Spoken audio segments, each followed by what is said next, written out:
Hey guys, it's Scott Payne from PMP Exam Success Secrets with Scott. In this episode, I'm going to teach you how to cut 40% out of your PMP study time by changing only one thing. Let's do this. So the real question is this: how do hardworking project hustlers like us, who aren't afraid to put in the work, who invest in ourselves and our careers, how do we prepare for the PMP in a way that makes us battle ready for the onslaught of situational questions we know we'll face, so that we can walk into the exam with confidence and walk out with the project respect we deserve? Now, I've been in your shoes and I've done it. Join me as I guide you step by step to your PMP success using the most innovative study practices and the best tools on the market. My name is Scott Payne, and welcome to PMP Exam Success Secrets. Hey guys, it's Scott Payne, PMP Exam Success Secrets with Scott. In this episode, I'm going to teach you how to cut 40% out of your study time. Sounds crazy, right? But there is a way. Now, one of the reasons why we're doing this is one of the biggest things that I always hear from students is, am I going to have enough time to study? Or how long is it going to take me? Or how am I going to make enough time in my busy schedule to actually pass the PMP exam? All these things are natural concerns. Tons of students have them. You're not the first. I know that these are probably things that you're having as well. I did too. And there are ways to cut tons of time out of your study process and not lose your score, actually get a better score. But with these things, it takes some different approaches, because a lot of people out there in the market, you can go out there and see, like, there are claims, how to pass the PMP in 15 days. There's actually a class out there that has to pass in 7 days, which is interesting. And then there's tons of other people pass in 15 days and 30 days and 29 and 40, whatever. All these, pick your poison. Now, I'm not afraid of big claims. We almost named this podcast PMP Exam Success Big Claims and Secrets with Scott, but we stuck with PMP Exam Success Secrets with Scott. Now, I'm not afraid of big claims, and we got some ourselves. But as a dude that makes big claims, one of the things is the big claim has to work, right? And so as we look at some of these other people out there that say you can pass in X days, as you go a little deeper into that, you know, there might not be the foundational stability that we need in these claims, okay? I'm not saying anything, but there is a way to change the length of time that you need to pass the PMP and to dramatically cut it. But with big changes in time comes, you have to make big changes in the way in which you're studying, okay? Because the problem with the normal approach to say, instead of 5 months, we're going to take it down to 2 months or 1 month, what they're really doing, all they're really doing is taking the same approach and making it smaller. So taking a 5-month schedule and putting it over a month or 2 months. Nothing is really changing fundamentally. So why would it take 5 months and now it takes 1 or 2 months? Doesn't really make sense when you start to think about it and pull it back, right? So the best way to do this and to think through this is, like, if you do that, you take it from 5 to 2 or 5 to 1 month, what is really happening? There's only a couple ways that you could learn faster. You could spend more time studying. That's no fun, right? We already have set amount of time. We have families and stuff that we got to attend to. We got jobs that we got to go to. So that's not an A thing. Or maybe you study faster and you go through the content faster. That doesn't work either. So if we have to spend more time or we have to study faster, our claim to start out that we can have you pass faster that other people have really doesn't hold water a lot of times, right? And so what that approach, by following that normal just crunch it down approach, what it does is it actually just hurts you in a sense, and it stresses you out, all right? Because if we think about it, just think about ITOs for a second, right? There are 1,500-ish ITOs in the PMP. If we spent 3 minutes on each, then that would be like 75 hours of studying just to get through them once, beginning to end, right? So by cramming that down from 5 months or 5 months down to 1 month, really what they're saying is you can't spend that time. You got to spend less time on those. And that's just to get through once. And really, by cramming it down, what it's doing is it's robbing you of the ability to deep dive, spend some time, think about things, have a nuanced view of things, because you're just kind of crammed through the content to get to that finish line by the end, and hopefully you're passing because you're trusting in them. Now, when you look at this, there's a lot of power in situations in not having any other way to go. So when I was studying, I didn't have a lot of flexibility. I had a firm deadline, and you might have one. So I had to figure out a way to solve this PMP problem, to solve all the questions and stuff and get the knowledge in a short amount of time. And I saw those things, and believe me, I was out there looking just like you. How do I learn faster? And I just saw that they were accordioning me. They were just cramming me in, same content, whatever. And what I realized as I studied is not everything in the PMBOK should be treated with the same importance. So pause on that one for a second.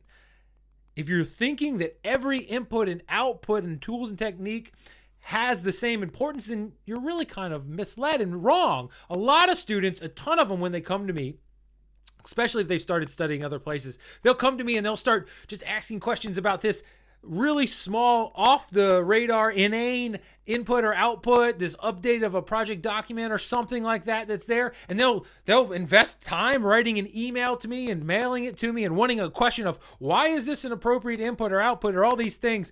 And they'll be making a congressional case thinking about it. But in reality, what I'm going to teach them is to not even focus on it. So a lot of the things, the importance, the real way to cut your time down, fundamentally, starting from the top, is to think about your focus. It's not about just making the timeline shorter. It's about what we focus on when we study. Not everything in there deserves the same amount of attention and respect. Respect, sure, but not respect with our time, okay? And so what we're trying to do is organize ourselves to focus on what really matters. Now, I'm going to take it deeper. It's not just good enough to, in a sense, highlight the things that really matter in the book and study once and be done with it. No. What we have to study and what I've developed over time is that we want you to learn in phases, or waves is what we call them, okay? So the way in which to study is to go through 3 waves.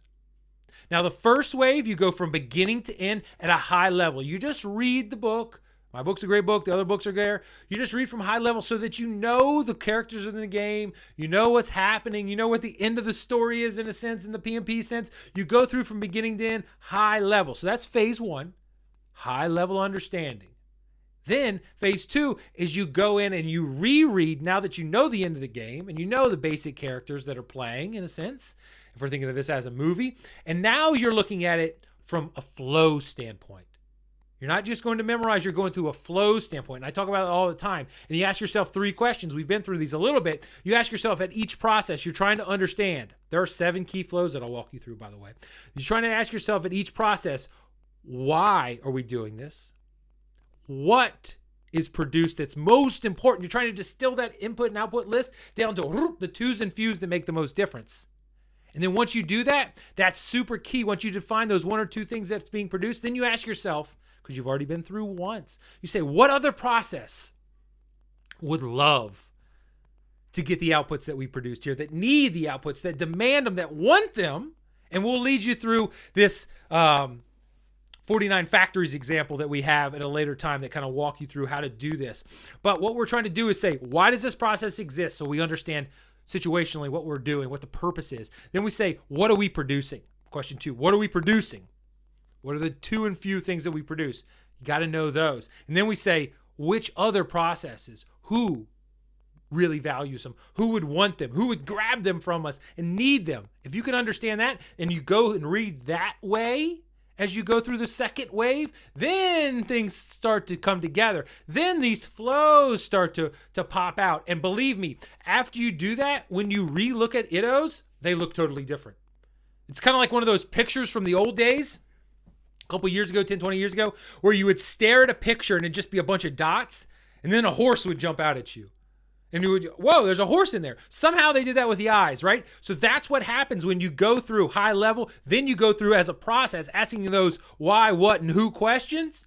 You start to see the picture unfold in the ITOs and across all of these processes. It really starts to come forth. And then, that's wave 2. Wave 3, now we take very focused quizzes by process group and others to really focus down and find our weaknesses quickly. Boom, we got to find them and clean them up. Find them and clean them up. And we methodically go through. So the 3 waves, the way we structure this is that we put the first wave obviously up front, and we go through that fairly quickly to get us an understanding.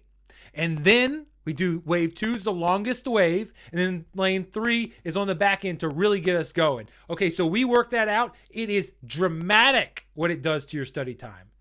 Otherwise, if you don't do this, the 3 waves, if you just do the normal way, we're just grinding through beginning to end. First thing you're going to do is you're going to pace yourself to finish when your schedule's over. So you're going to get to closing a little bit before when you're done. Okay, so that's not so great because you don't have any time to go back and learn and think about it and give good perspective. So that's bad. Our way, the wave way, the 3 waves, allows you to go through, get the perspective that you need the second time through, and then attack your weaknesses. So that's the way to cut it down. When you do that, you take away all that other time that you would have spent studying things that really don't help you. You take that and you don't even go into those areas. You don't focus on those areas. And that's why, being in class and stuff and the group coaching calls are so cool is because we can focus people on this is what we want you to focus on. We're in wave 2 now. This is what we want you to focus on. Those 3 questions. What were they? Why, who, and what? No, why, what, and who. Sorry, I did them in different order. Like those are the 3 questions that we want you to focus through. So the way to do it is the way to cut 40% out, like we said, is not just to shorten the schedule. That doesn't really matter. It's to change our focus and the way in which we study. All right. And so that's what we're going to try to bring to you guys. So if you go to our Facebook group for PMP Exam Success Secrets with Scott, you can go check it out. Get on there. Get on the waves with us because we want to take you on the waves. And then also go check out PMP Exam, PMP Master Prep /free. Go to our website there. And that's the place we're having a sweepstakes, and we're going to give you a bunch of people out there who are listeners and subscribe to the podcast and who, subscribe to the sweepstakes. We're going to give you access to our whole suite of products. Everything, like we've said before, e-course, simulator, ebook, group coaching calls, everything, study tools, everything, just to give you everything you want to. And the powerful thing, if you want something to do right now, really look at your study process. Are you going too deep into the iddos? Don't do that. Go through the 1 path. Wave 1, high level. Wave 2, let's focus on those 3 big questions. Why, what, and who? Those are the 3 questions that we got to go through. Why, what, and who? You know that, okay? And so that's what we're trying to do here. If you need help, reach out to me directly, Scott@PMMasterPrep.com. Go check out all the things. Subscribe to the podcast and get into the sweepstakes. I know that's a lot. Trying to keep you focused. Let's go through this. In our next episode, you're going to love it. You're going to have to check out what it is in that one. I will see you in the next podcast. I'll see you soon. Hey guys, thank you so much for tuning in today. I know that when I was studying for the PMP, it was really, really hard to find one good source that would guide me from the beginning to the end and that would speak to me in a language that I understood. No mumbo jumbo, no jargon, just something that I could work with. That is why this podcast exists. Now, if we are making a difference in your life, if we're helping you, let's do something bigger, you and I. Let's share it. Let's find somebody else. Why don't you find somebody else that you could share this podcast with so we can extend our reach, you and I. We can help them, all right? And if you want to continue to learn, if you want to continue to go farther, come to PMMasterPrep.com /free. We have awesome free resources that are going to take your study skills, boom, to the next level. So go check it out right now. Go to PMMasterPrep /free. Get all the stuff that I'm dropping on you. New stuff all the time. So go check it out and I'll see you there.